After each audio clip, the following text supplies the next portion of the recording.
Assalamualaikum warahmatullahi wabarakatuh. Bismillahirrahmanirrahim. Alhamdulillahi rabbil alamin wa afdhalus salati wa tammu taslim ala sayyidina wa maulana Muhammadin wa ala alihi wa sahbihi ajma'in. Allahumma akhrijna min dhulumatil wahmi wa akrimna bi nuril fahmi وافتح علينا بمعرفة العلم وسهل أخلاقنا بالحلم واجعلنا ممن يستمعون القول فيتبعون أحسنه أما بعد إلى أن قال وشربه من فضل وضوعه وشربه من فضل وضوعه لخبر إن فيه شفاء من كل داء ويسن رش إزاره به أي إن توهم حصول مقدر له كما استظهره شيخنا وعليه يحمل رشه لإزاره به وركعتان بعد الوضوء أي بحيث تنسبان إليه عرفا فتفوتان بطول الأصل عرفا على الأوجه وعند بعضهم بالإعراب وبعضهم بجباب الأعضاء وقيل بالحدث وشربه أي ويسن شربه من فضل وضوئه. Maksudnya adalah ini masih berbicara tentang kesunahan-kesunahan di dalam berwudu. Nah, salah satu di antara kesunahan lagi adalah wasyurbuhu min fadli wudu'ihi, dan meminum air lebihan dari air yang telah digunakan untuk berwudu.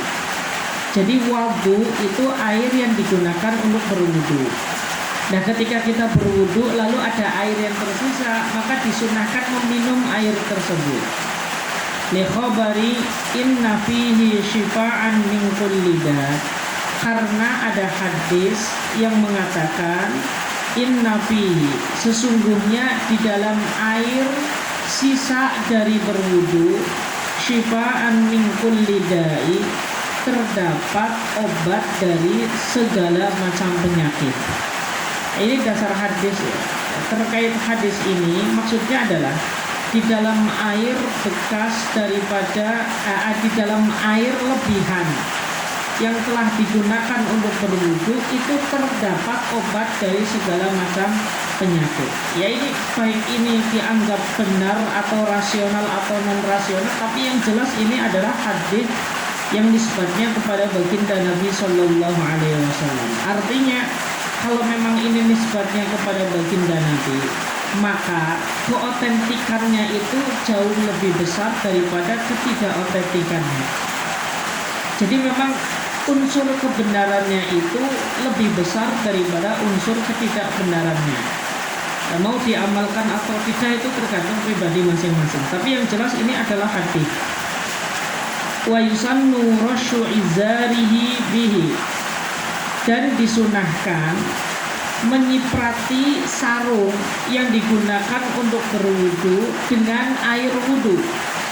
Intawahama husula muqaddirin lahu, kalau kita mengira ada kotoran yang menyiprat atau ada kotoran yang menempel di dalam sarung kita, dengan tanda kutip kotoran tersebut adalah bukan sesuatu yang najis, tetapi adalah sesuatu yang muncul ketika kita itu sedang melaksanakan prosesi wudu. Lalu kita di situ mengira ada sesuatu, ada barang kotor yang menempel pada sarung kita. Maka itu disunahkan kita itu menyiprati sarung kita dengan air yang digunakan untuk berwudu. Kama stadharuhu syaikhuna, sebagaimana diperjelas oleh Imam Ibnu Hajar guru kita. Wa alaihi yuhmalu rashuhu sallallahu alaihi wasallam li izarihi bihi.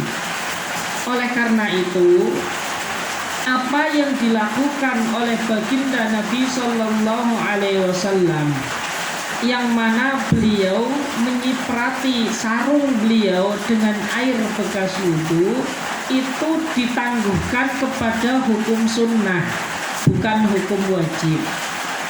Jadi baginda Nabi itu dulu ketika berwudu itu menyiprati sarung yang dikenakan oleh beliau dengan menggunakan air. Tetapi yang dimaksud dengan sarung ini izar itu adalah bawahan ya, bawahan yang seperti sarung itu yang dilemparkan. Kalau dalam bahasa kita itu sarung itu adalah supaya mudah dimengerti. Tetapi ini ketika ditanya di zaman baginda Nabi apa sudah sarung yang semacam ini, tidak ya. Tetapi dia itu kayak semacam tapi ya, sarung yang belum dijahit lalu diikatkan itu semacam itu. Jadi bahasanya sebenarnya sama, hanya saja kan modelnya yang berbeda antara zaman dahulu sampai zaman sekarang. Lah, apa yang dilakukan oleh baginda Nabi Sallallahu Alaihi Wasallam itu diarahkan ke hukum sunnah, bukan hukum wajib.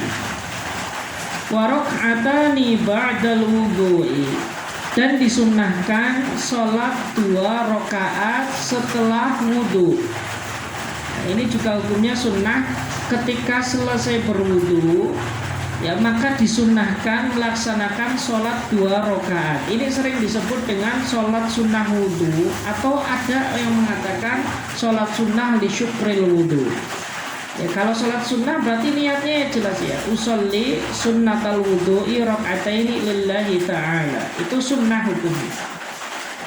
Ai bihaitsu tunsabani ilaihi urfan. Kesunahan tersebut sekiranya 2 rakaat tersebut dinisbatkan ya, atau dinamakan sholat sunnah wudhu secara uruf.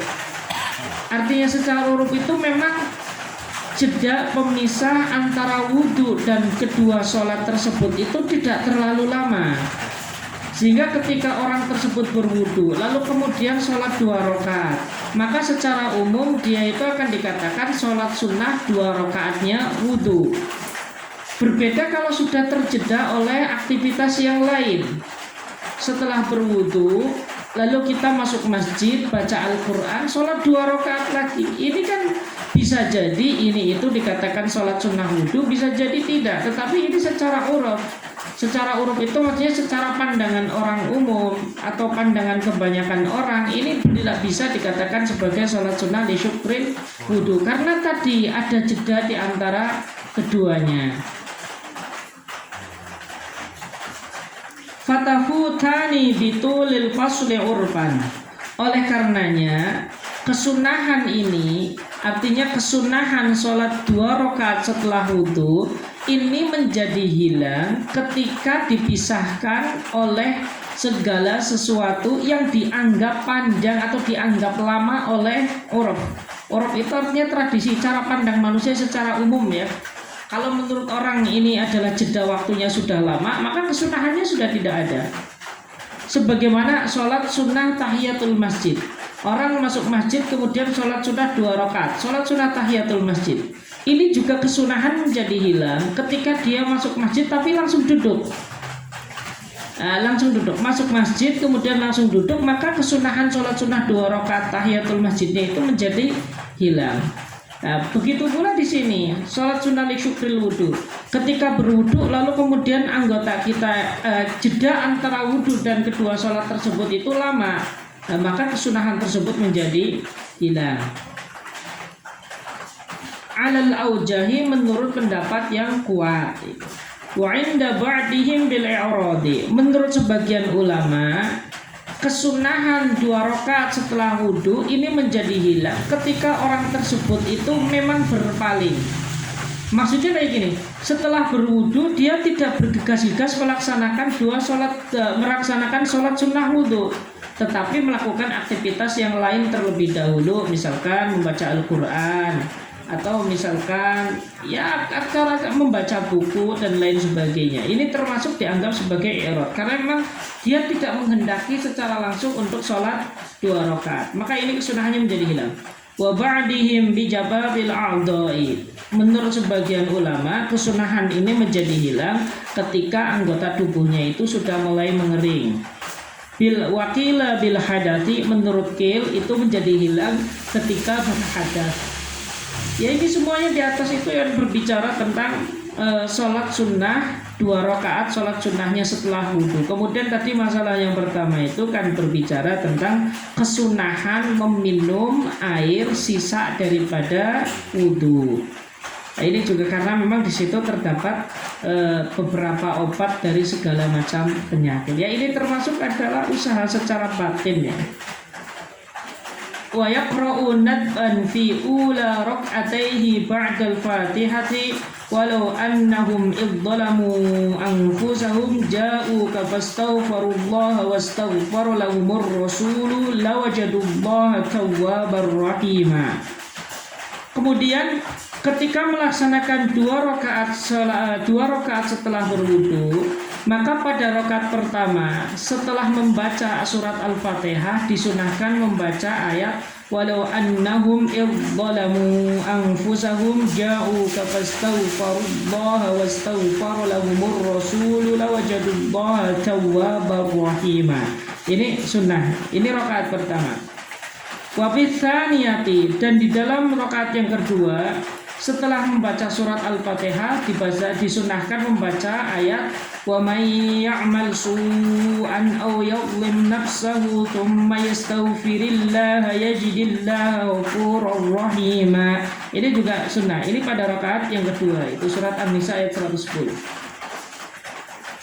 Faidatun yahrumu tatahuru bil musabbali lisyurbi wa kada bima'in ju'ila haluhu 'alal awjahi wa kada hamlu syai'in minal musabbali ila ghairi mahallihi.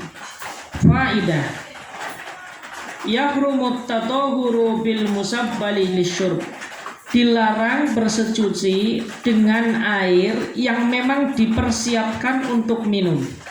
Ini kemarin sudah pernah saya singgung. Kalau di Timur Tengah itu biasanya di dalam atau di setiap tepi jalan itu ada semacam tempat khusus air. Kemudian di situ ditulis air yang dikhususkan untuk para musafir dan untuk diminum. Biasanya bentuknya itu seperti kotak kayak gini, kemudian ada beberapa keran di sampingnya. Jadi ini tempat wudhu itu, nanti di tengahnya itu bagian atas itu digunakan untuk penyimpanan air. Lalu kemudian di depannya itu ada beberapa keran biasanya muter. Dan itu memang dipersiapkan untuk minum. Lah, bolehkah kita itu bersuci dengan air tersebut? Ini tidak boleh. Karena memang itu air yang diwakafkan khusus untuk berwudu. Tetapi ini jangan dipahami bahwasanya al-musabbal lisyurb itu seperti air aqua, air enggak, ini sebenarnya yang tidak musabbal lisyurb. Karena air aqua itu memang air mineral, itu memang air minum, tetapi yang dimaksud itu bukan yang musabbal lisyurb, itu bukan itu.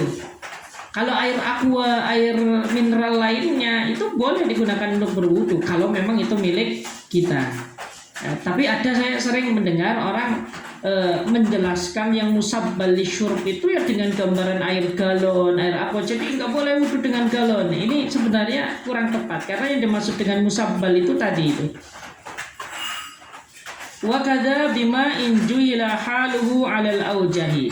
Begitu pula haram menggunakan atau bersesuci dengan air yang tidak diketahui secara pasti identitas daripada air tersebut. Apakah air ini dipersiapkan untuk berwudu atau apakah air ini hanya dipersiapkan untuk minum? Ini juga tidak boleh. Sebab ini adalah dasarnya adalah kehati-hatian. Ya, dimana ketika bertemu hukum antara boleh dan haram, maka yang akan lebih kuat itu adalah haram. Ketika ada 2 hukum, yang satu wajib dan yang satu mubah, maka mengambil yang wajib itu jauh lebih baik daripada mengambil yang mubah. Ketika ada 2 hukum yang masih belum jelas apakah haram atau apakah boleh, maka mengambil statement atau mengambil hukum yang haram itu jauh lebih baik daripada mengambil hukum yang boleh. Ini namanya kaidah di dalam berhati-hati di dalam urusan ibadah. Ini memang berlaku di dalam segala hal. Wa kadza hamlu syai'in minal musabbali ila ghairi mahallihi. Begitu pula diharamkan mengambil sesuatu dari air yang telah dipersiapkan untuk minum kepada selain tempatnya. Ini juga tidak boleh. Berarti kalau gambaran kita itu memasukkan air tersebut ke dalam botol itu tidak boleh. Tetapi memang boleh di situ hanya untuk meminum secukupnya.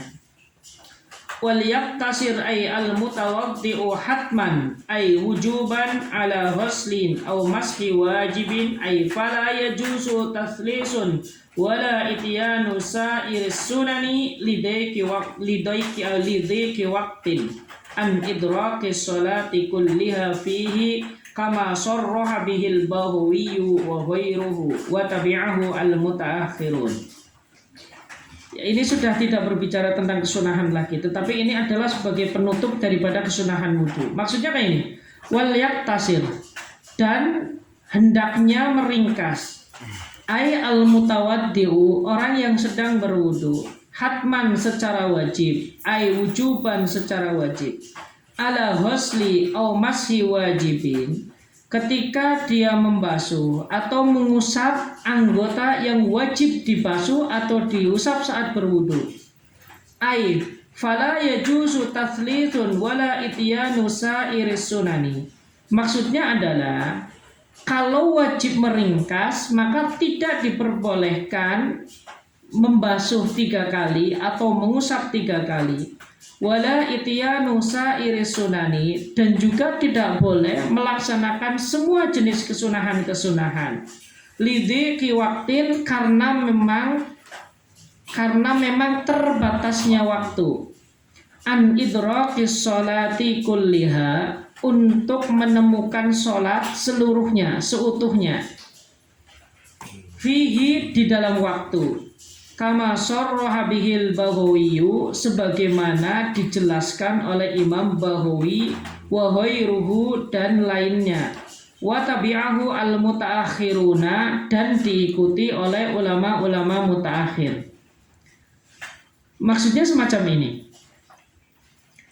Ketika kita berwudu, lalu kemudian waktu yang tersisa itu sangat sedikit.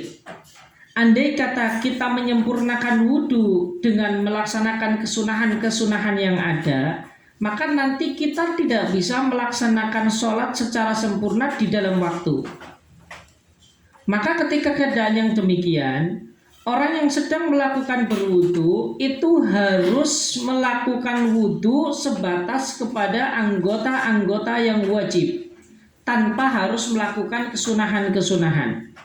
Maka berarti dimulai dengan niat, lalu kemudian langsung membasuh muka 1 kali, kemudian membasuh kedua tangan 1 kali, mengusap sebagian kepala 1 kali, lalu membasuh kedua kaki 1 kali, lalu kemudian ditutup dengan lalu membasuh kaki 1 kali, sudah cukup.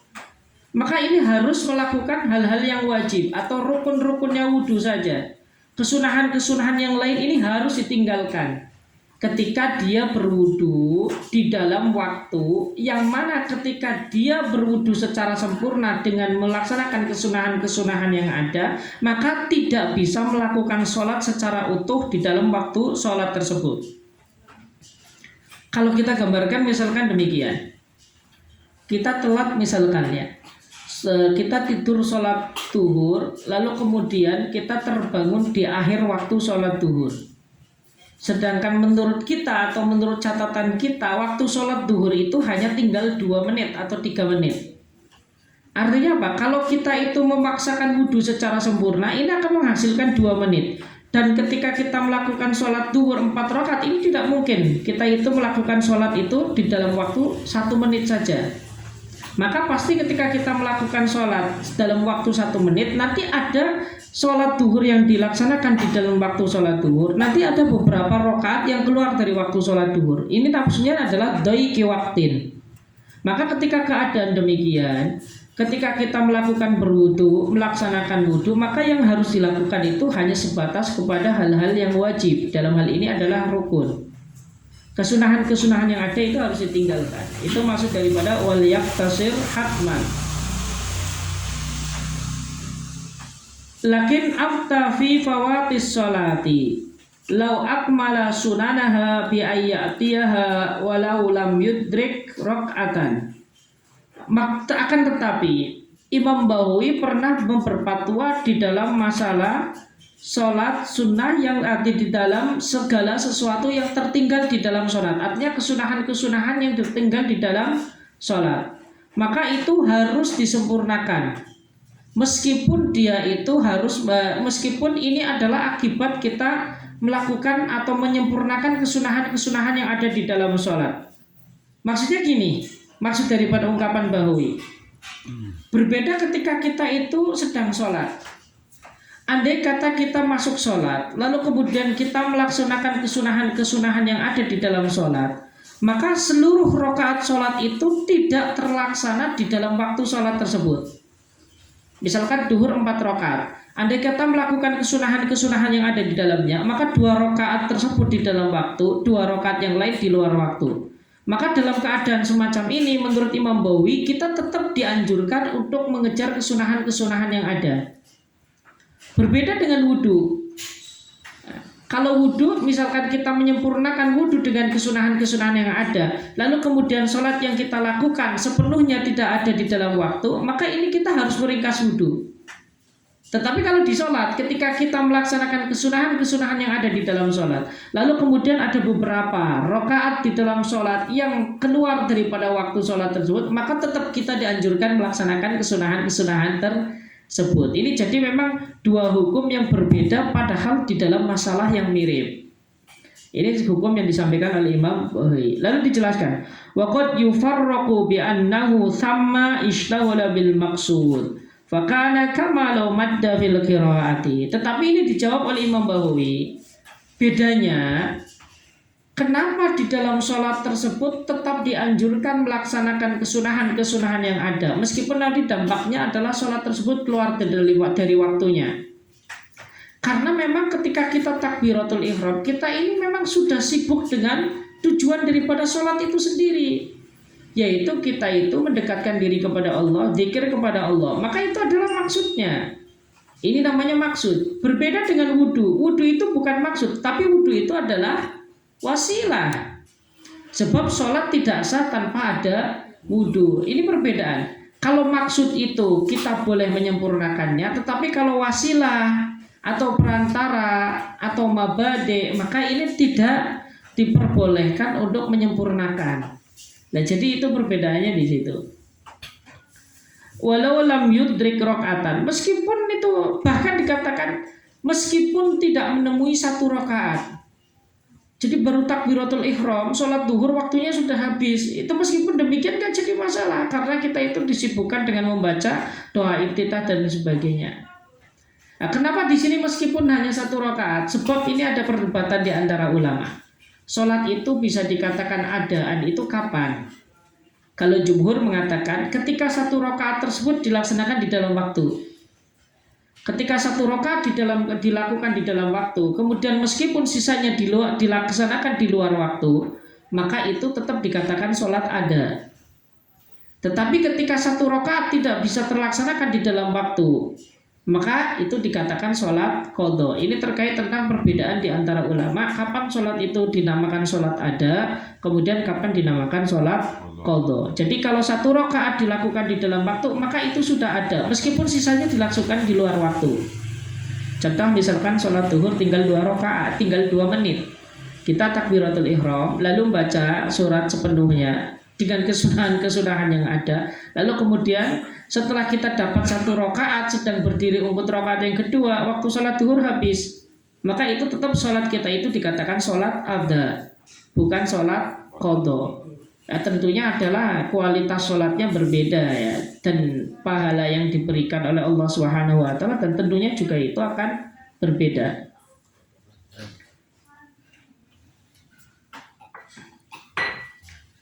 Au qillati ma'in bihaitsu la yakfi illal fardhu, atau karena memang persediaan air yang sedikit. Nah, maka ini sama ya. Kita wajib meringkas wudhu kita pada hal-hal yang wajib. Ketika waktu terbatas atau ketika air yang digunakan untuk berwudhu terbatas. maka wajib meringkas pada hal-hal yang wajib saja tanpa melakukan hal-hal yang sunnah. Bihaitsu la yakfi illal fardhu, sekiranya air tersebut tidak cukup kecuali untuk melakukan hal-hal yang wajib, seperti membasuh muka, kedua tangan, lalu mengusap sebagian kepala, lalu juga membasuh kedua kaki. Hanya itu saja. Falau kana ma'ahu ma'un la yakfihi litatimmati tuhrihi in tallatha aw atas sunana aw ihtaja ilal fadili li atashin muharramin haruma isti'maluhu fi syai'in minas sunani. Kalau orang, falau kana ma'ahu ma'un, jika dia memiliki air, la yakfihi litatimmati tuhrihi in thallasa, yang tidak cukup untuk menyempurnakan wudhu ketika dia melakukan sebanyak 3 kali. Maksudnya kayak gini, ketika mengusap muka atau membasuh muka sebanyak 3 kali, kemudian membasuh kedua tangan sebanyak 3 kali, kemudian membasuh kaki sebanyak 3 kali, maka ini tidak akan cukup. Tidak cukup tersebut kan karena memang dipengaruhi oleh air yang sedikit, kemudian atau ada sisa, tetapi ini akan digunakan untuk sesuatu yang lebih penting, misalkan untuk minum ataupun untuk masak atau untuk minum sesuatu yang terhormat, ya ternak misalkan. Kalau kita gunakan untuk wudhu, maka ternak kita tidak meminum. Kalau semacam ini, maka kita haram menggunakan air tersebut untuk menyempurnakan kesunahan-kesunahan. Tetapi kewajibannya itu tetap membatasi kepada hal-hal yang wajib. Ini ketika air tersebut sedikit. Wa kadza yuqalu fil husli. Begitu pula nanti diucapkan hukum ini berlaku pula di dalam urusan mandi dengan ketentuan-ketentuan yang telah ada. Baik mandi ataupun wudu itu sama, ya dengan ketentuan-ketentuannya. Wadadban alal wajibi bitarkis sunani liidraki jama'atin lam yurja ghairuha. Dan juga sunnah meringkas wudhu, ya, ketika kita itu ingin atau ketika kita mengejar sholat jamaah, lam yurja ghairuha, yang tidak diharapkan akan ada jamaah yang lain. Maksudnya kayak gini, kalau kita wudhunya lama, lalu kemudian kita menyempurnakan wudhu dengan segala macam kesunahannya, maka secara otomatis kita akan tertinggal melakukan sholat jamaah. Ini zaman dahulu ya, di zaman baginda Nabi Sallallahu Alaihi Wasallam, dan ini juga di era-era ulama-ulama mutaqaddimun. Jadi dulu itu orang, kalau sekarang kan ya mustahil ya, ketika kita berwudu lalu tertinggal jamaah. Kalau sekarang itu saya kira mustahil, kecuali orang yang memiliki kelainan ya, kecuali orang yang demikian. Karena sekarang itu hampir di dalam setiap masjid itu disediakan tempat untuk berwudu. Tapi ini di era-era ulama zaman dulu itu air itu sangat susah didapatkan, sehingga mereka itu berwudu rata-rata di rumah masing-masing. Belum lagi butuh perjalanan untuk menuju masjid, karena memang ya tempatnya itu juga berjauhan dan lain sebagainya lah. Tentunya banyak faktor yang menjadikan ketika dia itu berlama-lama di dalam prosesi wudhu dengan menyempurnakan kesunahan, maka akan tertinggal. Kalau semacam ini maka wajib meringkas kepada sesuatu yang wajib. Na'am magila biwujudihim kaddalki yambahi taqdimuhu 'alaiha. Nadhiru ma marra min nadni taqdimil fa'iti bi udrin 'alal hadirati wa in fatatil jama'atu. Ya, maksudnya ini kalau dalam bahasa fikih itu ketika ajak na'am, maksudnya kayak gini. Oh, tapi ini berbeda ya gitu. Ini berbeda dengan masalah yang mengatakan bahwasanya menggosok badan itu adalah wajib. Ini kemarin kan ad-dalak itu kan sunnah menurut kita, tetapi itu wajib menurut Imam Malik. Nah, kalau orang yang mengatakan dalak itu nggosokin anggota wudu itu hukumnya wajib, maka itu harus didahulukan.